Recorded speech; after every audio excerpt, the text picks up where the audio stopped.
কোন দিকে যাচ্ছে ভারত বাংলাদেশ সম্পর্ক? এই প্রশ্নটা শুধু বাংলাদেশেই উচ্চারিত হচ্ছে তা না, ভারতেও ভীষণভাবে উচ্চারিত হচ্ছে। আমাদের মিডিয়ার মতোই ভারতের মিডিয়াতেও প্রচুর নিউজ আছে, প্রচুর অ্যানালিসিস আছে, তাদের প্রিন্টেড পত্রিকায় আছে, তাদের ইলেকট্রনিক মিডিয়াতে, টক শোতে আছে। খুব স্বাভাবিক আসলে এই প্রশ্নটা ওঠা। শুধু এই দুই দেশেরই না, ইন্টারন্যাশনাল মিডিয়াতেও এই আলাপটা আছে দেখছি। এই দুই প্রতিবেশী দীর্ঘদিন যে ধরনের সম্পর্কের মধ্যে ছিল, একটা পরিবর্তিত প্রেক্ষাপটে, পরিবর্তিত পরিস্থিতিতে সে সম্পর্ক কোন দিকে যাচ্ছে সেটা আসলেই গুরুত্বপূর্ণ, এবং বাংলাদেশ ভারত দুদেশের জন্যই, দুদেশের দিক থেকে এটা গুরুত্বপূর্ণ। কেউ কেউ এই প্রশ্ন করার চেষ্টা করছেন, বাংলাদেশ সরকার কি অনেক বেশি কঠোর অবস্থান দেখাচ্ছেন? বাংলাদেশ সরকারের দিক থেকে কি পরিস্থিতি অনেক বেশি নেগেটিভ দিকে নিয়ে যাওয়া হচ্ছে? এই প্রশ্ন কেউ কেউ করছেন।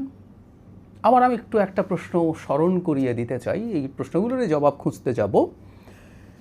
এই সরকার ভারতের কাছে তার স্বার্থ বিকিয়ে দিয়ে দেয়ার শর্তে, আওয়ামী লীগ যেমন দিয়েছিল, তারা ক্ষমতায় এসছে, এই ধরনের একটা আলাপও কেউ কেউ দীর্ঘদিন থেকে করেছে, নির্বাচনের আগে বিশেষ করে।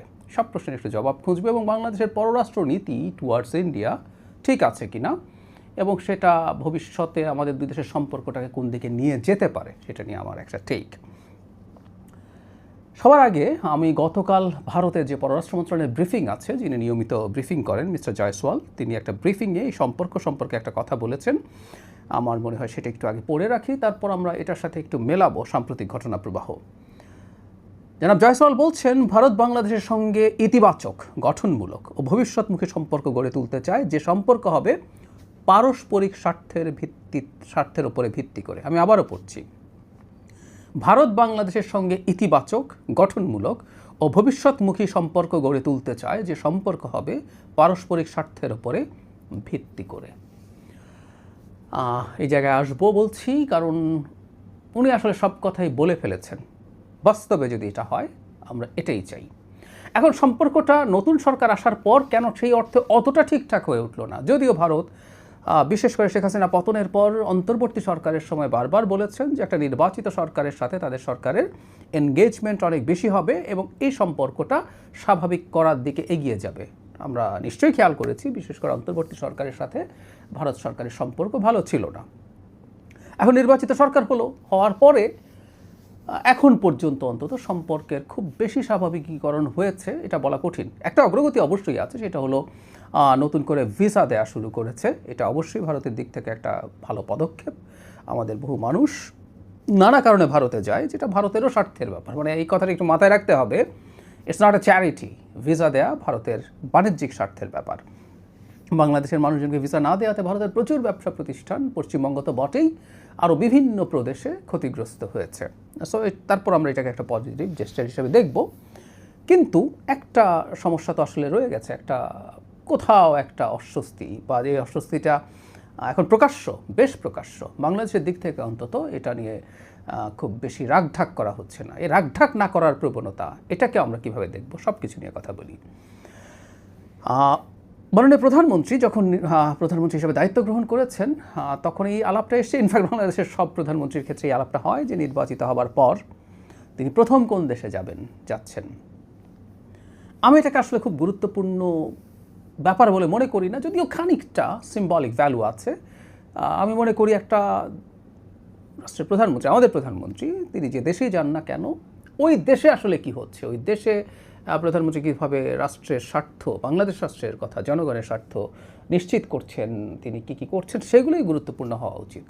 তো যখন মাননীয় প্রধানমন্ত্রী মালয়েশিয়াতে গেলেন, তারপর চায়নাতে গেলেন, অন্তত এটা এখন নির্ধারিত হয়ে গেছে ভারত আর চায়না যেহেতু এই দুটো শক্তি আঞ্চলিক এরিয়াতেও কম্পিট করার চেষ্টা করে, চায়না যদি একটা বিরাট গ্লোবাল সুপার পাওয়ার, এখন এই আঞ্চলিক ফাইটের মধ্যেও মাননীয় প্রধানমন্ত্রী প্রথম দু দেশের মধ্যে প্রথম চায়নায় গেছেন। আমি আবারও বলছি, এটা খুব বাড়িয়ে দেখার কিছু নাই।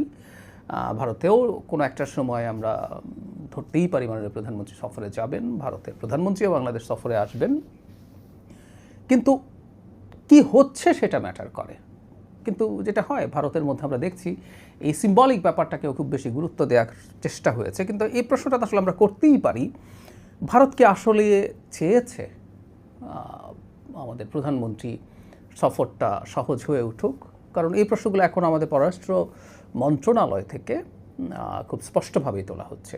মাননীয় পররাষ্ট্রমন্ত্রী আছেন, পররাষ্ট্র মন্ত্রণালয় থেকে ব্রিফিং করা হয়েছে, অন্যান্য মন্ত্রীরাও বিভিন্ন জায়গায় এই কথাটা বলেছেন যে একটা সহায়ক পরিবেশ তৈরি করা ছাড়া আসলে এই সফর হওয়া সম্ভব না। সহায়ক পরিবেশ কিভাবে নষ্ট হলো, কীভাবে পরিবেশটা নষ্ট হলো আমাদের নিশ্চয়ই মনে আছে। গত 5 আগস্ট শেখ হাসিনা যেদিন তার পতন হয়েছিল এবং তিনি তার লোকজন সহ ভারতে পালিয়ে যেতে বাধ্য হয়েছিলেন, সেদিন তিনি একটা সংবাদ সম্মেলন করেছিলেন ভারতের যে বিদেশি সাংবাদিকদের সংগঠন সেটাই। এটা অত্যন্ত ঔদ্ধত্যপূর্ণ একটা আচরণ যে কোনো বিবেচনায়।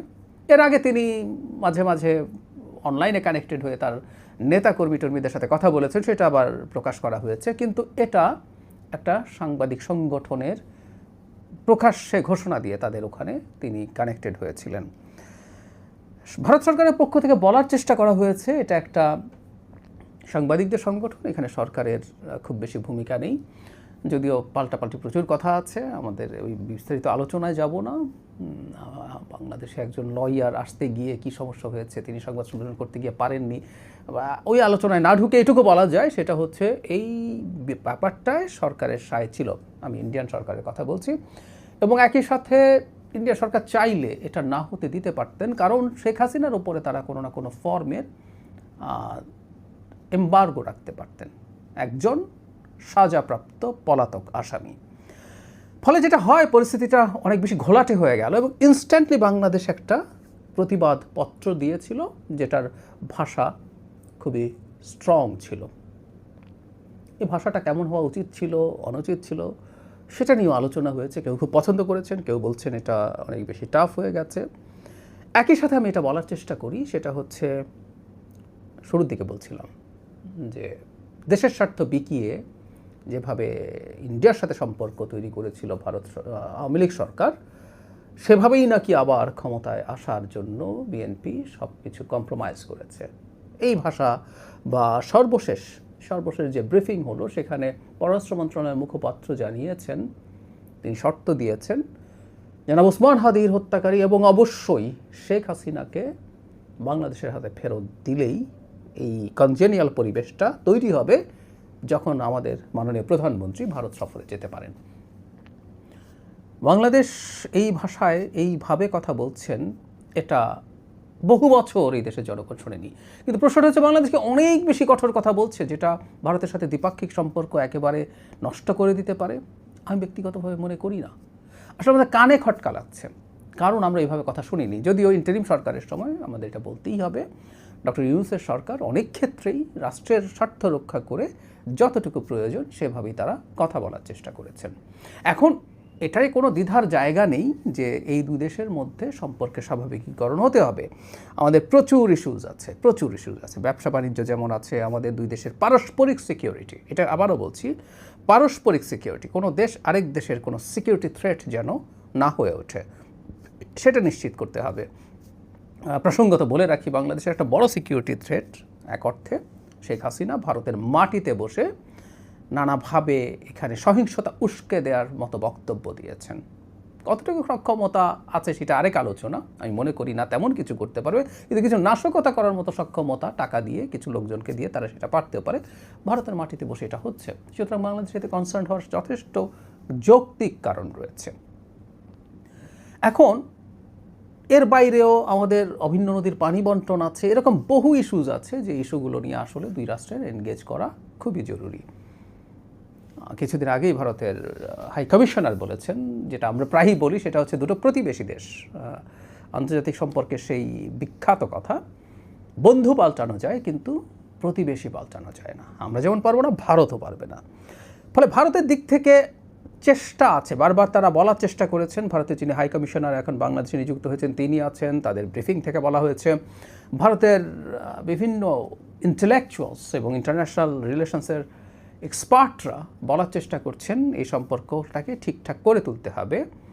আবার কেউ কেউ বাংলাদেশ সরকারকে প্রচণ্ড আক্রমণও করছেন। কিছু ব্যক্তি আছেন যারা কেউ এই দেশে হাই কমিশনারের দায়িত্ব পালন করে গেছেন, এবং আরও কিছু মানুষজন আছেন তাদের কথা শুনলে মনে হয় যাবতীয় দোষ বাংলাদেশ করছে। বাংলাদেশকে শেখ হাসিনা যেভাবে নতজানু হয়ে এই সম্পর্কটা রক্ষা করেছিলেন সেটা করতে হবে, না হলে কিছু হবে না। আমরা দুঃখিত, আমরা আসলে এই কাজটা কখনো এই সরকার বা দেশে কোনো নির্বাচিত, গণতান্ত্রিকভাবে নির্বাচিত এবং গণতান্ত্রিকভাবে আবার ক্ষমতায় থাকতে চাওয়া কোনো সরকার করতে পারে না। আসলে যেটা জরুরি সেটা হচ্ছে ভারতকে বাংলাদেশের সাথে তার সম্পর্ক রিঅ্যালাইন করতে হবে।